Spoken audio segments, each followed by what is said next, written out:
नमस्कार दोस्तों, stock market studies में फिर से एक बार आपको बहुत-बहुत स्वागत है। तो आज यहाँ पे मैं डिस्कशन करूँगा कुछ इम्पोर्टेंट कंपनी के बारे में, जो सारे कंपनी राकेश झुनझुनवाला जी के पोर्टफोलियो में से है। इस सारे कंपनी जो राकेश जी के पोर्टफोलियोज में है, तो इसके बारे में आज क्यों बात कर रहा हूँ? क्योंकि जिस कंपनी ने जिस कंपनी में राकेश जी इस बार खुद का स्टेक होल्डिंग को डिक्रीज किया, मतलब स्टेक बेचा, तो उसी के बारे में आज बात करूँगा। तो वीडियो को पूरा लास्ट तक देखिएगा, बहुत इंपॉर्टेंट इन्फॉर्मेशन आपको मिलेगा, जिसके चलते आपको भी पता चलेगा कि एक्चुअली इस कंपनी के अंदर क्या चल रहा है। तो सबसे पहले मैं बता दूं कि आप सभी जानते हैं राकेश जी के बारे में। तो राकेश जी जो इंडिया के सबसे बड़ा इन्वेस्टर है और इस इन व्यक्ति को बुल बुग मतलब बिग बुल से जाना जाता है। तो इस व्यक्ति का देहांत होने के बाद भी आज इसके सारे पोर्टफोलियोज उनके वाइफ के नाम में ट्रांसफर हो चुके हैं।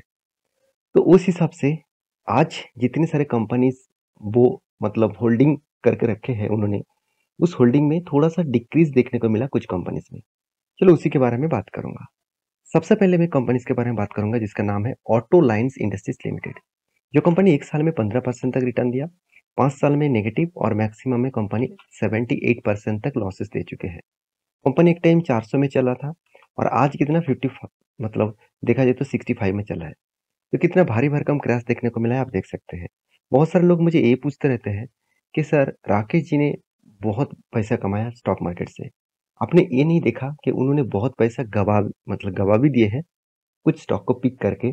देखिए उनका फिर भी इतना बड़ा पोर्टफोलियो क्यों बना? क्योंकि जो स्टॉक उनको प्रॉफिट देता रहे उसके ऊपर उन्होंने कंटिन्यूअसली होल्डिंग इंक्रीज किया और लॉन्ग टर्म के लिए रहा, और जो स्टॉक लॉस देता रहे उसके ऊपर धीरे धीरे करके वो एग्जिट भी हो चुके हैं। तो उनमें से एक कंपनी है जिसका नाम है ऑटो लाइन्स इंडस्ट्रीज लिमिटेड। अगर मैं इस कंपनी के बारे में बात करूं तो इस कंपनी एक ऑटो सेक्टर के साथ काम करते हैं, एक ऑटो इंश्योरेंस के ऊपर काम करते हैं। उस कंपनी के दिग्गज दिग्गज क्लाइंट्स भी है, जैसे आप देखेंगे महिंद्रा, निसान, स्कोडा, ऐसा साथ ही साथ फिएट, टाटा, अशोक लेलैंड। तो इस तरीके से बड़े बड़े प्लेयर्स यहाँ पे कस्टमर बेसिस में आपको देखने को मिलेगा। तो इस कंपनी का जो बिजनेस मॉडल्स है वो टेक्नोलॉजी बेसिस में है। अगर मैं इस कंपनी का सर्विसेज आपको दिखा दूं तो आप देखेंगे तो कंपनी का सर्विसेज क्या है। कंपनी का सर्विसेज है product engineering, product re engineering, तो share metal, sorry sheet metal. साथ ही साथ आप देखेंगे तो कुछ कंपनीज के आउटसाइड डेवलपमेंट के ऊपर भी कंपनी काम करते हैं। तो कंपनीज के जो बिजनेस मॉडल्स है वो ऑटो इंश्योरेंस के ऊपर है। अगर ध्यान से देखेंगे तो इसका सेक्टर कौन सा है? Auto insurance. तो इस कंपनी का खासियत क्या है मैं आपको बता दूं। कंपनी का खासियत यही है, कंपनी छोटा है, बड़ा होने का कैपेबिलिटी रख सकते थे, मगर कंपनी का हालत मुझे देखने को लगा कि कंपनी में अभी फिलहाल के लिए निवेश करना सही नहीं होगा, क्योंकि कंपनी का जो पीए रेशियो है वो इंडस्ट्री पीए रेशियो से कई गुना ज्यादा है। यस, आप मुझे बताइए, 1 रुपये कमाने के लिए कि 140 रुपीज देना सही होगा? बिल्कुल नहीं ना। तो उसी हिसाब से देखना चाहिए। कंपनी के ऊपर डेप्ट भी बहुत ज़्यादा है।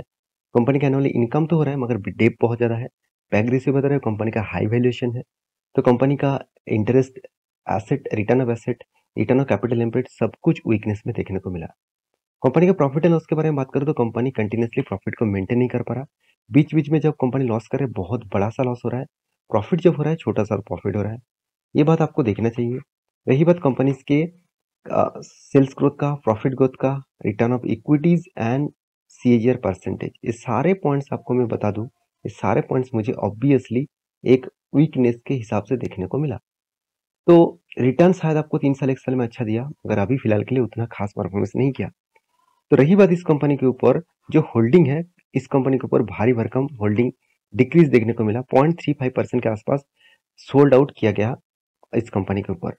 तो जो सोल्ड सोल्ड आउट किया गया तो कितने इन्वेस्टमेंट था वो देखना जरूरी है। अगर मैं पब्लिक के ऊपर जाऊँ और यहाँ पे मैं आपको दिखा दूँ, देखिए झुनझुनवाला रेखा राधेश्याम, उनके पास कितना 2.62% का होल्डिंग था। उनमें से यहाँ पे होल्डिंग कितना कम कर दिया गया आप देख सकते हैं, 0.35% के आसपास होल्डिंग को डिक्रीज कर दिया गया। इसका यहाँ पे अच्छा खासा होल्डिंग को कम कर दिया गया है। तो ये था फर्स्ट कंपनी। सेकेंड जो कंपनी उसके बारे में, इसका नाम है एडुलिस फाइनेंशियल सर्विसेज। देखिए एडुलिस फाइनेंशियल सर्विसेज एक टाइम राज करते थे मार्केट में, एज ए फाइनेंशियल इंडस्ट्रीज के ऊपर, एज ए स्टॉक ब्रोकिंग के हिसाब से, as a mutual fund, stock broking, fund management, इस तरीके से प्रोजेक्ट के ऊपर कंपनी काम करते थे। आज कंपनी का हालत पूरा का पूरा बर्बाद हो चुके हैं। 56% क्रैश कंपनी को दे चुके हैं। मतलब लगातार लगातार इस कंपनी के ऊपर डिक्रीजिंग देखने को मिला। अगर मैं इस कंपनी के डिटेल्स के बारे में बात करूं तो एक फाइनेंस मतलब एक एनबीएफसी सेक्टर के ऊपर कंपनी का नाम देखने को मिलेगा। रही बात कंपनी के डिटेल्स के बारे में, तो कंपनी का वैल्यूएशन के हिसाब से चलो ठीक ठाक है। कंपनी का मार्केट कैप 6,000 करोड़ के आसपास है। कंपनी का कर्जा देखकर आपको लग रहा है कि कंपनी के ऊपर निवेश तो दूर की बात, कंपनी से दूर ही रहे तो अच्छा है। देखिए, आप कहेंगे सर कंपनी एनबीएफसी है, फिर भी इस कंपनी के ऊपर आप इस तरीके से बात कर रहे हैं। हाँ, आपकी बात सही है, कंपनी एनबीएफसी है, इसका कर्जा दिखेगा। मगर एक पॉइंट ऑफ व्यू से मैं आपको बता दूं, जिस कंपनी का पैग रेशियो नेगेटिव में है, जिस कंपनी का इंटरेस्ट कवरेज यहाँ पे वीकनेस में है, return of equity, return of capital employed weakness में है, तो उस कंपनी के ऊपर रहना इतना ठीक नहीं है। तो मतलब ठीक ठाक नहीं है। कंपनी के एनुअली इनकम के बारे में बात करूं, सॉरी, तो कंपनी के एनुअली इनकम के बारे में बात करूं तो ध्यान से देखिएगा। कंपनी देखिए पहले शानदार ग्रोथ कर रहा था, कंपनी को ओपीएम का भी अच्छा खासा मेंटेन हो रहा था। आज कंपनी 60 टू 65% से डायरेक्ट हो चुके 39%। इसका मतलब किस तरीके से डाउन साइड में कंपनी ट्रेड कर रहा है, किस तरीके से लगातार लगातार कंपनी का डिक्रीजिंग हो रहा है। तो यही बात मैं आपको बार बार समझाना चाहता हूँ कि जो कंपनी का सेल्स ग्रोथ डाउन है, प्रॉफिट ग्रोथ बिग डाउन है, तो उस कंपनी के ऊपर रहने से क्या फायदा। कंटिन्यूसली देखेंगे तो कंपनी का जो ग्रोथ है वो वीकनेस के हिसाब से देखने को मिला। तो रही बात कंपनी का कैश फ्लो का, कैश फ्लो भी देखेंगे तो कंपनी का ऑपरेटिंग कैश के हिसाब से देखेंगे तो company continuously operating profit maintain नहीं कर पाया। तो उस हिसाब से देखेंगे तो कंपनी ने जिस तरीके से ग्रोथ होना चाहिए उस तरीके से ग्रोथ नहीं हो रहा है। तो इसीलिए देखिए इन्वेस्टर भी इसमें प्रोमोटर के बाद, प्रोमोटर खुद देखिए स्टेक कम किया, एफआईएस ने अच्छा खासा माल उठाया, डीएस ने भी छोटा छोटा माल यहाँ पे उठा रहा है, पब्लिक के पास भी होल्डिंग है। और इस पब्लिक के अंदर आप देखेंगे तो राकेश जी के पास भी होल्डिंग है। जो पहले राकेश जी के पास होल्डिंग था 1.5053 के, सॉरी 1.50 के आसपास, अभी वो रेखा जी के नाम में ट्रांसफर हो चुके हैं और रेखा जी ने इस कंपनी के स्टेक यहाँ पे होल्डिंग को कम किया है। तो 1.33% के आसपास यहाँ पे होल्डिंग स्टेक कम किया है और यहाँ पे 1.33% का होल्डिंग यहाँ पे स्टेक, सॉरी 1.33% का होल्डिंग है, तो अराउंड 1.9% के आसपास, सॉरी 0.19% के आसपास यहाँ पे होल्डिंग डिक्रीज किया गया है। ये था सेकंड कंपनी। थर्ड कंपनी के बारे में बात करूँ जिसका नाम है नजारा टेक्नोलॉजी। इस कंपनी के ऊपर राकेश जी के बहुत ज़्यादा इन्वेस्टमेंट है और इस कंपनी के ऊपर आज तक दिखाई तो कंपनी के ऊपर 28% क्रैश देखने को मिला। इंडिया में एक लीडिंग गेमिंग कंपनी है, जिस कंपनी के बारे में बात कर रहा हूँ वो कंपनी आज नहीं तो कल एक अच्छा खासा परफॉर्मेंस दे सकते हैं, क्योंकि गेमिंग इंडस्ट्री इंडिया में धीरे धीरे करके ग्रोथ हो रहा है। उस हिसाब से इस कंपनी का ग्रोथ देखने को मिल सकता है। अभी देखना है कंपनी मार्केट के हिसाब से, मार्केट के बिहेवियर के हिसाब से, मार्केट के ट्रेंड के हिसाब से और कंपटीटर को बीट कर पाएंगे कि नहीं कर पाएंगे, वो देखना सबसे ज़्यादा जरूरी है। रही बात मार्केट कैप टू मतलब मार्केट कैप के बारे में बात करूँ तो 4,000 करोड़ के आसपास देखने को मिला। कंपनी का मार्केट कैप 5,000 करोड़ के आसपास था, तो कंपनी का प्राइस में गिरावट हुआ तो इसीलिए कंपनी का करेक्शन देखने को मिला। कंपनी का देखिए पैग रेशियो बता रहे हैं कि कंपनी का वैल्यूएशन बहुत हाई है। कंपनी की इंडस्ट्रीज पी रेशियो से कंपनी का पी रेशियो बहुत हाई है, तो मैं जरूर कहूँगा वैल्यूएशन बहुत ज़्यादा है।